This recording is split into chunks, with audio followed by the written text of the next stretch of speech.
Om Swastiastu. Umat sedharma yang budiman dimanapun berada, selamat berjumpa lagi dengan saya di AK Megayoni Channel. Pada kesempatan ini saya akan menyampaikan tentang makna pelaksanaan Hari Suci Purnama. Menurut Lontar Sundarigama bahwa Hari Purnama adalah pemujaan kepada Dewa Chandra dan merupakan hari suci bagi umat Hindu. Upacara purnama ini bermakna untuk memohon berkah dan karunia Ida Sang Hyang Widi-Wasa melalui Sang Hyang Chandra yang telah menerangi dunia ini beserta isinya. Sesuai dengan namanya, pelaksanaan upacara ini berlangsung pada saat bulan purnama yang kali ini jatuh pada tanggal 5 Februari tahun 2023. Hari suci purnama itu jatuh setiap 15 hari sekali. Dan hari suci ini disebut dengan Sukla Paksa.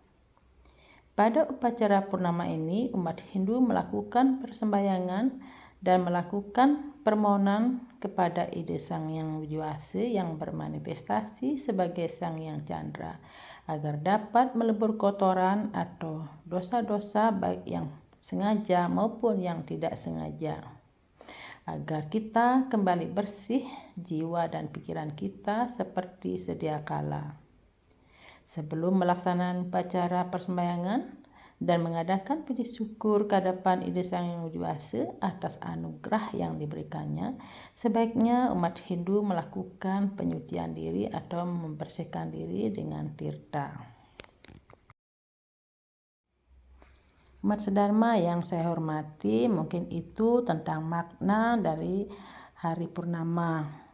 Kali ini saya akan menyampaikan tentang sarana yang akan saya pergunakan untuk pelaksanaan Hari Suci Purnama. Saya mempergunakan banten, canang rake, canang ajengan, dan sode. Nah, untuk adik-adik yang sedang belajar membuat banten, inilah alas dari banten canang rake, yaitu kita pergunakan ceper.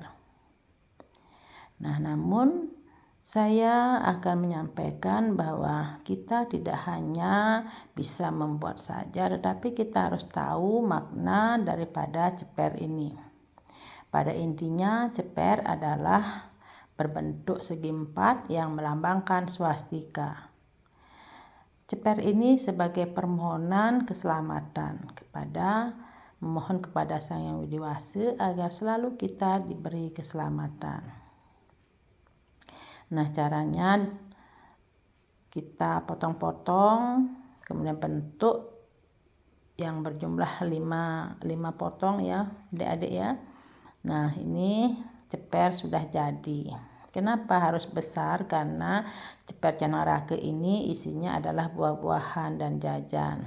Namun ceper yang kecil kita pergunakan untuk alas canang genten atau canang sari. Nah, di samping canang rake yang kita pergunakan untuk hari purnama ini, saya pergunakan tamas. Tamas ini gampang sekali caranya membuat ya adik-adik ya, yaitu kita potong-potong busungnya atau janur yang tua, yaitu disebut selepan. Kemudian kita tekuk-tekuk ujungnya. Kemudian baru kita buat pinggirannya. Kalau bisa pinggirannya dengan menggunakan busung biar cantik kelihatannya. Nah, banten ini pun kenapa kita menggunakan tamas? Karena isinya lebih daripada canang rake, yaitu kelebihannya berisi nasi penek dan lauk pauk seperti telur, kacang saur, dan sebagainya. Nah, itu jadi makna tamas ini yaitu permohonan kepada Sang Hyang Dewa Tenawa Sanga atau dewa yang bersetana di 9 penjuru mata angin. Kita menggunakan alasnya yaitu tamas. ini tempat untuk Banten Sode. Nah, adik-adik yang saya hormati atau yang saya cintai, bahwa pada umumnya sarana upakara ini bentuknya 3 jenis. Yang kotak itu disebut ceper, mohon keselamatan, itu lambang swastika. Kemudian bulat, permohonan kepada 9 dewa yang disebut dengan Dewa Denawasangi, yaitu permohonan keselamatan juga. Kemudian di atasnya kita pergunakan dengan canang urasari yang juga mengandung makna sebagai permohonan keselamatan kepada Dewata Nawasanga. Nah, itu adik-adik ya, kita membuat canang urasari. Ya, canang urasari ini juga bentuknya bulat, yaitu permohonan kepada Dewa 9 penjuru mata angin. Kata dewa berasal dari kata div yang artinya sinar. Jadi dewa ini adalah merupakan sinar suci dari Sang Hyang Widiwasa. Jadi yang kita sembah hanyalah Tuhan Yang Maha Esa. Dewa ini adalah merupakan utusan, yaitu sosok suci yang ditugaskan oleh Sang Hyang Widi untuk membantu umatnya agar umatnya atau umat manusia bisa mencapai tujuan hidup yang terakhir yang disebut dengan moksa. Begitu juga Betara. Betara berasal dari kata bat yang artinya pelindung. Itu Betara ini tugasnya untuk melindungi umat manusia atau makhluk hidup agar lebih sempurna, agar bisa mencapai tujuan hidupnya, yaitu mencapai moksa. Nah, ini Mat Sedharma kita metanding Banten Canang Rake maupun Canang Sode. Nah, dalam metanding ini sarana yang harus ada adalah porosan silih asih. Caranya membuat porosan silih asih yaitu jandurnya dipotong jadi 2, kemudian diisi dengan kapur sirih yang melambangkan siwa, kemudian ada buah pindang yang melambangkan Wisnu, sirih melambangkan Wisnu, kemudian buah pindang melambangkan Brahma. Ini di sini sebagai lambang Trimurti. Jadi kalau Banten tanpa ada porosan berarti itu bukan canang, itu merupakan suatu hiasan. Sarana pokoknya harus ada porosan. Nah, mari kita menanding sode. Sode ini sama isinya dengan canang rake, cuma kelebihannya berisi nasi penek, bisa untuk putih kuning maupun putih-putih. Kalau putih kuning itu ditujukan pada leluhur yang sudah suci.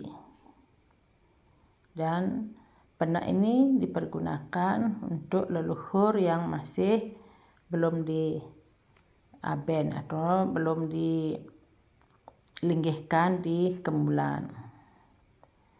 Itu nggih. Kemudian juga di kemulan kita persembahkan juga daksina untuk memuja Sang Hyang Chandra yang bermanifestasi sebagai Ide Sang Hyang Widiwasa yang bermanifestasi sebagai Sang Hyang Chandra.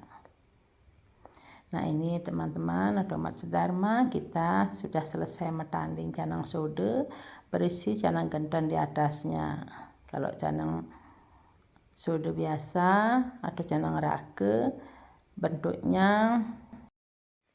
bentuknya bisa segitiga yang mengandung makna agar satuan rajas tamas kita seimbang. Nah, ibu-ibu yang saya hormati dan adik-adik yang saya cintai, kali ini mungkin itu yang bisa saya sampaikan pada kesempatan ini. Semoga ada manfaatnya. Jika ada kata-kata saya yang kurang berkenan di hati ibu-ibu maupun Mat Sedharma, Saya mohon maaf yang sebesar-besarnya. Jangan lupa ya ibu-ibu dan adik-adik untuk like, komen, dan subscribe channel ini agar kami dapat mengembangkan konten-konten yang lebih menarik lagi. Saya akhiri dengan Paramal Santi. Om Santi, Santi, Santi, Om.